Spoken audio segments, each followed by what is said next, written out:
Happy New Year! Welcome to 2023 and welcome Star Wars fans, because Bad Batch Season 2, the first 3 episodes are out, and this video is going to be my review of those 3 episodes. But before we get to that, remember to go into the description and click on the link for a free ebook if you like epic fantasy, and also remember to subscribe and follow this channel so you can get more of this great content. All right, let's do it.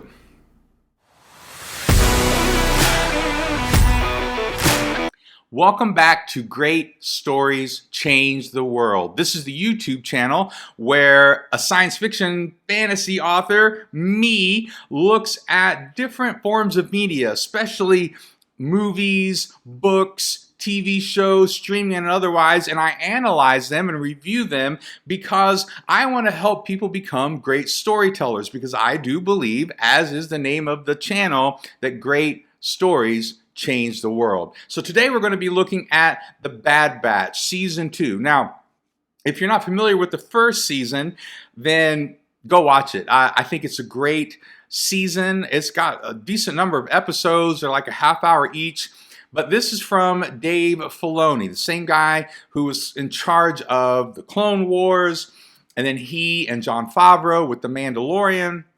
And Filoni has done just a great job with everything he's done with the Star Wars universe. Now, last year or year before, I think it was year before, 21 or maybe in 2020, they did season 8 or the last season of the Clone Wars, and they finished out the Clone Wars. One of the criticisms of the TV show, the animated show, the Clone Wars, was that they never really finished it out and kind of brought us to the end of kind of the storyline and brought us up to Revenge of the Sith, so to speak. And so he did that, but in that season, that kind of final season he did, and there's a lot of Ahsoka in that, which I love. She's one of my favorite characters, and Dave Filoni is a part of that. Then he also included this new group of guys, new group of clones. This is Clone Force 99, also called the Bad Batch. So these were clones, but they each had like a strength or something different about them. So they weren't like a clone like all the other clones. They'd been altered somehow or mutated or whatever. So these guys were like their special group, right? And so the season 1 of the Bad Batch was them sort of surviving Order 66 and trying to figure out what's going on with the Empire. And so some spoilers in here. One of the guys who was part of the original group, his name was Crosshair. It's pretty early on in the first season. He becomes kind of separate from the other guys. He goes more towards the Empire, and the other guys, the rest of Clone Force 99 or the Bad Batch, become kind of outlaws, right? At the same time, they go to Camino and they're trying to figure out all this stuff, and they find another clone, a young girl, and they kind of take her in. So that's really the big setup of the first season. And so now we're getting into the second season.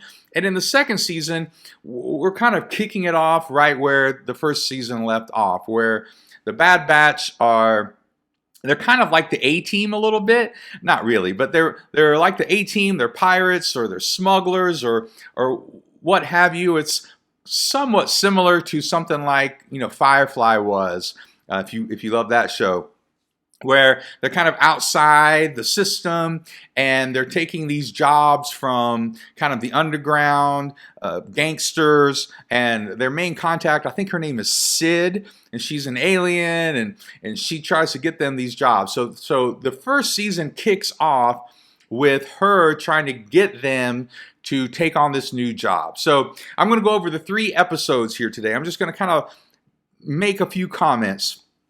First of all, just Dave Filoni is involved, and so it's really, really good. So this is Dave Filoni. Jennifer Corbett is the head writer, and she kind of heads up the story, and I don't know much about her, but I'm seriously impressed with a lot of the writing on these shows.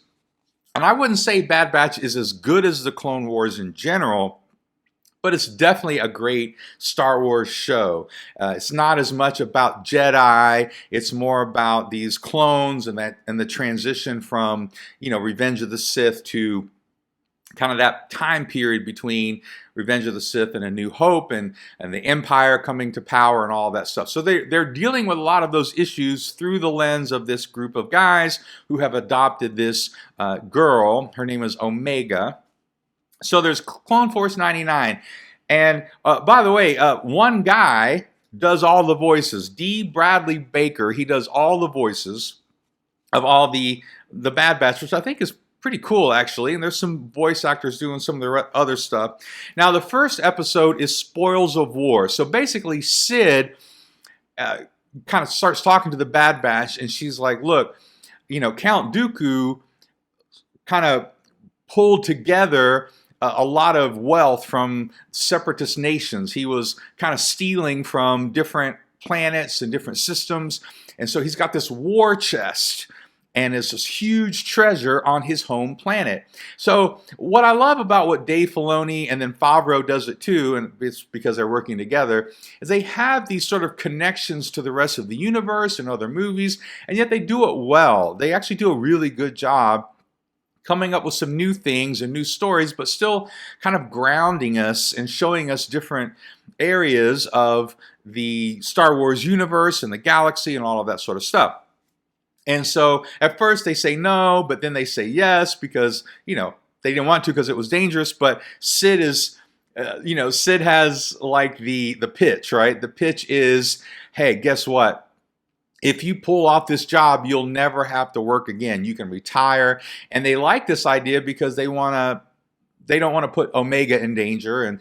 And so there's this conflict mainly in the first two episodes between Omega and Tech. So Tech is one of the Bad Batch, and she overhears the fact that they want to protect her and they want to do this job so they can keep her safe, and they don't want to put her in danger, and they don't want to be in danger, and they want to retire and all of this stuff. So she kind of feels guilty about it and doesn't really talk to anybody. Of course, they love her, they really enjoy her, and they're choosing her, but she's a kid, so she's trying to make sure they succeed at this mission. So there's this tension kind of between her, and Tech is the main member of Clone Force 99 who is telling people, hey, we kind of need to do this, and he's kind of pushing.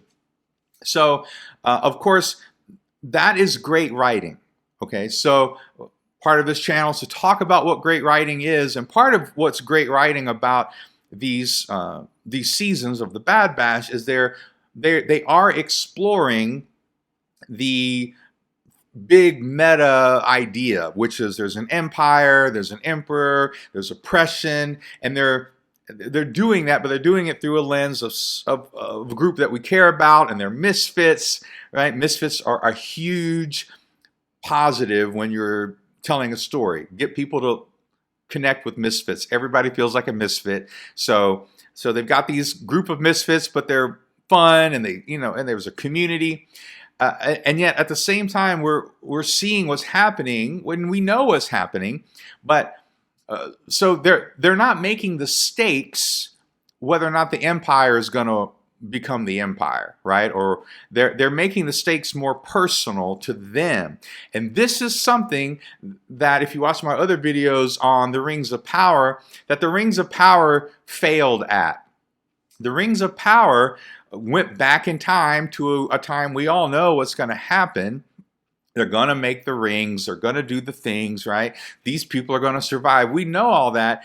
And they didn't give us stakes that were separate from those things. They made the stakes of the show stuff we already knew. So this is really great writing by Filoni, by making it more about this particular heist. And it's personal to this group of people so that maybe they can retire and they won't have to be in danger anymore. They can take care of Omega. So that's really good writing because it gives us stakes about these people, and also these are new characters and we don't know if they're going to die. We don't know if they're going to survive to A New Hope and Empire Strikes Back and that trilogy. We don't know if they're going to make it there.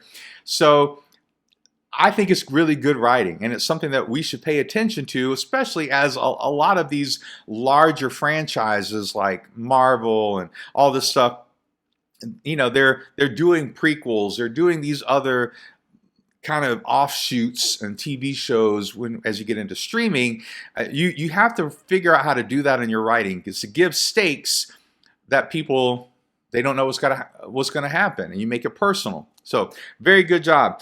So that's kind of the first one, and then there's a cliffhanger at the end of Spoils of War. And at number 2 is Ruins of War. That kind of finishes out that storyline.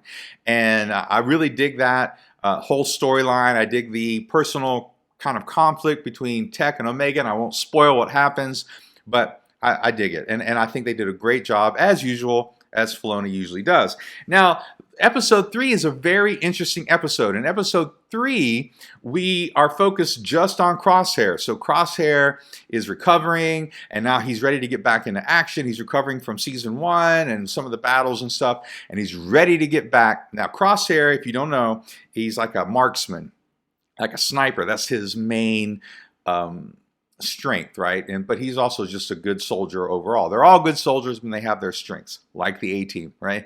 And so therefore, you don't know who the A-Team was, go back to the 80s. It's probably on YouTube somewhere, right?